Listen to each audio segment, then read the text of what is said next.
Dans cette vidéo, je vais vous montrer différentes réactions possibles face au conflit. Et à la fin de cette vidéo, vous aurez un champ de vision, un champ des possibles plus large qui vous permettra d'agir peut-être différemment lors de vos prochains conflits. Et avant ça, le générique! Salut, c'est Loïc et bienvenue sur Sauver le couple, la chaîne qui vous aide à régler vos difficultés relationnelles et à vous réveiller heureux ensemble. J'ai suivi des formations dans la relation d'aide dans plusieurs pays. Les informations que je vous partage proviennent de mon expérience personnelle ainsi que de chercheurs, vu que chaque personne est différente et chaque relation est différente. Dans la première partie de cette vidéo, nous allons voir le modèle de base de Thomas et Kilmann, donc ce sont deux chercheurs américains. Ensuite, nous allons approfondir ce modèle et on va voir qu'est-ce que l'on peut en faire ensuite dans votre relation de couple.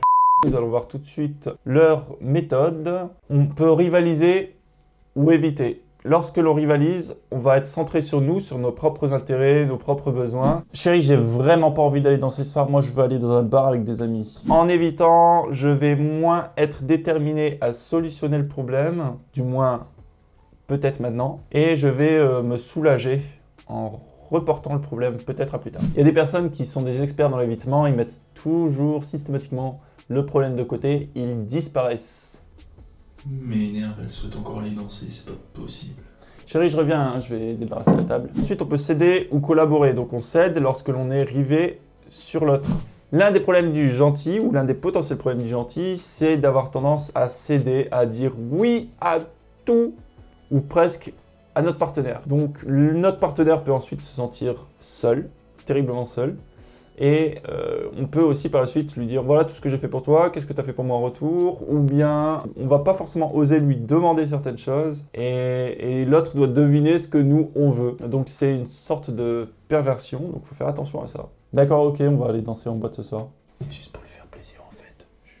Et on peut collaborer, c'est-à-dire qu'on va essayer de trouver une relation gagnant-gagnant qui va nous permettre d'être tous les deux satisfaits. Chérie, tu me dis si je me trompe, si j'ai bien compris, tu souhaites aller danser. Moi, je souhaite plus aller dans un bar discuter tranquillement. Ce que je te propose, c'est qu'on va au centre-ville, il y a un bar dansant. Là-bas, on peut inviter nos amis. Toi, tu peux aller danser avec ceux qui le souhaitent. Moi, pendant ce temps-là, je peux très bien rester tranquillement à discuter avec les autres qui le veulent aussi. Et à un moment, moi, j'aurais sûrement envie de me lever un petit peu, donc je viendrai à ce moment-là danser avec toi. Et si à un moment, tu as envie de te poser, n'hésite pas à venir avec nous. Je pense que c'est une relation plutôt gagnant-gagnant. Qu'est-ce que tu en penses? Il est parfois difficile de collaborer lorsque nous sommes dans un conflit, puisqu'il peut y avoir de l'agressivité. Et l'agressivité nous restreint dans nos choix, nous a fait avoir une vision plus soit tout noir, soit tout blanc. Et il est parfois difficile donc de trouver une relation gagnant-gagnant lorsque nous sommes dans un conflit.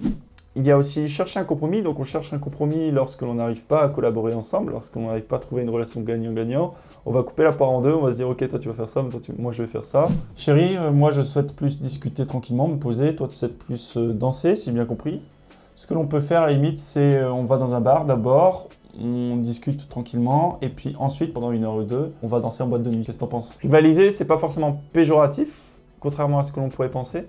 Ça peut être l'affirmation de soi, donc on fait passer ses propres intérêts avant l'intérêt des autres. Maintenant, vous l'auriez compris, ça change. On peut très bien passer, par exemple, de la rivalité à la collaboration. Et d'ailleurs, il est préférable de dire d'abord ce que l'on souhaite, pour ensuite pouvoir soit collaborer, ou si c'est compliqué, on peut ensuite chercher un compromis. Ça peut être bien aussi d'éviter lorsque vous sentez que vous êtes en colère ou que votre partenaire est en colère ou éprouve d'autres émotions désagréables. Vous pouvez mettre le problème à plus tard, c'est-à-dire que d'abord vous respirez un bon coup et lorsque vous vous sentez plus calme, vous pouvez rivaliser ensuite. Donc vous dites ce que vous pensez et vous pouvez essayer de trouver une collaboration ou si vous ne trouvez pas, un compromis.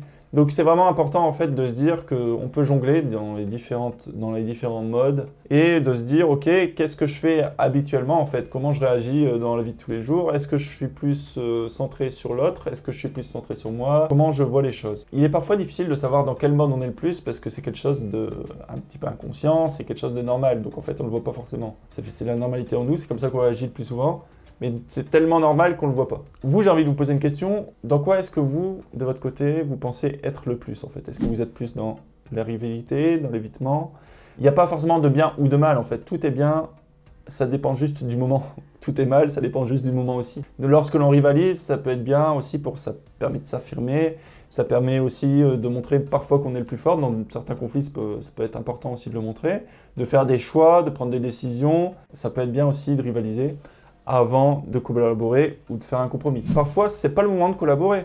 Si par exemple, vous voyez que votre partenaire est en colère, vous aussi, vous n'avez pas commencé à essayer de trouver une solution. Non, vous allez d'abord peut-être éviter. Et une fois que tout le monde est rentré dans le calme, vous pouvez essayer de trouver une solution ensemble, de collaborer. L'idée, c'est vraiment de prendre conscience comment je réagis habituellement, comment est-ce que je pourrais réagir autrement et d'appliquer ça. Je vais vous raconter une anecdote pour ma part. Moi, je suis plus, je pense, tourné vers l'autre, donc plus dans le collaboratif ou dans céder ou chercher un compromis. Ça m'a déjà posé des problèmes. Donc, ma partenaire, elle va, par exemple, elle m'a une fois dit ce qu'elle voulait. Et moi, je lui ai pas rivalisé, j'ai pas dit ce que je voulais moi. J'ai directement pensé dans ma tête, ok, moi je veux ça, elle veut ça. J'ai fait compromis direct et j'ai balancé une solution qui pourrait nous satisfaire tous les deux, au lieu de lui dire ce que je voulais directement. Donc elle disait que ce que j'avais trouvé, ça m'arrangeait, alors que ce n'est pas forcément le cas. Donc n'hésitez pas à vous dire que dans les conflits, ce qui peut provoquer plus particulièrement un conflit, c'est pas ce qui est forcément dit, mais ce qui n'est pas dit non plus. Donc c'est important, avant de trouver un compromis ou de collaborer, de dire ce que vous voulez. Vous l'aurez compris, c'est juste un modèle, c'est pas à prendre au pied de la lettre. Ça permet d'avoir un champ de perception plus large, de se poser la question, ok, comment je peux faire différemment d'habitude?